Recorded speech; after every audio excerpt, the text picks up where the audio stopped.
महागड्या गाड्या आणि आधुनिक शस्त्रांचा छंद? कोण आहे पहलगाम दहशतवादी हल्ल्याचा मास्टरमाइंड सैफुल्लाह खालिद? जम्मू काश्मीर मधील पहलगाम मधील बैसरण खोऱ्यात झालेल्या दहशतवादी हल्ल्याने संपूर्ण देश हादरला।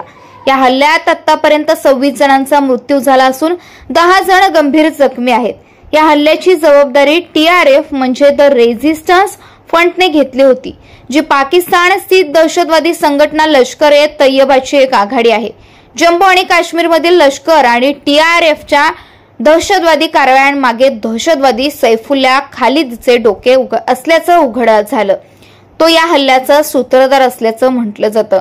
सैफुल्लाह खालिद हाफिज सईदच्या खूप जवळचा लष्कर-ए-तैयबचा उपप्रमुख सैफुल्लाह खालिद हा सैफुल्लाह कसूरी नावाने ओळखला जातो।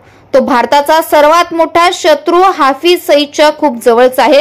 भारतातील अनेक मोठ्या दहशतवादी हल्ल्यांमध्ये त्याचे नाव घेतलं जातं। तो नेहमीच आलिशान गाड्यांमधून प्रवास करतो। लष्कराचे दहशतवादी नेहमीच त्याच्या संरक्षणासाठी अत्याधुनिक शस्त्रांनी सज्ज असतात। पाकिस्तानमध्ये त्याचा एवढा प्रभाव आहे की त्या ठिकाणचे लष्करी अधिकारीही त्याच्यावरती पुष्पवृष्टी करतात। ताज्या दहशतवादी हल्ल्याच्या फक्त 2 महिने आधी सैफुल्लाह खालिद पाकिस्तानमधील पंजाबमधील कंगनपूर या ठिकाणी पोहोचला होता। तिथे पाकिस्तानी सैन्याची एक मोठी बटालियन आहे। पाकिस्तानी सैन्याचे कर्नल जाहिद जरीन खट्टक यांनी त्यांना जिहादी भाषण देण्यासाठी आमंत्रित केलं होतं। 2 फेब्रुवारी 2026 पर्यंत आम्ही काश्मीर काबीज करू। त्याचप्रमाणे पाकिस्तानमधील खैबर पख्तूनख्वा या ठिकाणी झालेल्या बैठकीत त्याने भारताविरुद्ध विष ओकलं। त्यावर लिहिलं होतं की मी वचन देतो की आज 2 फेब्रुवारी 2025 2 फेब्रुवारी 2026 पर्यंत आम्ही काश्मीर काबीज करण्याचा प्रयत्न करू। येणाऱ्या काळात आमचे मुजाहिद्दीन त्यांचे हल्ले तीव्र करतील। आम्हाला आशा आहे की 2 फेब्रुवारी 2026 पर्यंत काश्मीर मुक्त होईल। ही बैठक ISI आणि पाकिस्तानी लष्कराने संयुक्तपणे आयोजित केली होती। त्यांचे ऐकण्यासाठी मोठ्या संख्येने सशस्त्र दहशतवादी जमले होते। एका गुप्तचर अहवालानुसार गेल्या वर्षी शेकडो पाकिस्तानी मुलांनी अबोटाबादच्या जंगलात आयोजित केलेल्या दहशतवादी छावणीत भाग घेतला होता। हे लष्कर-ए-तैयबच्या राजकीय शाखा PMML या आणि SML ने आयोजित केल्या होत्या।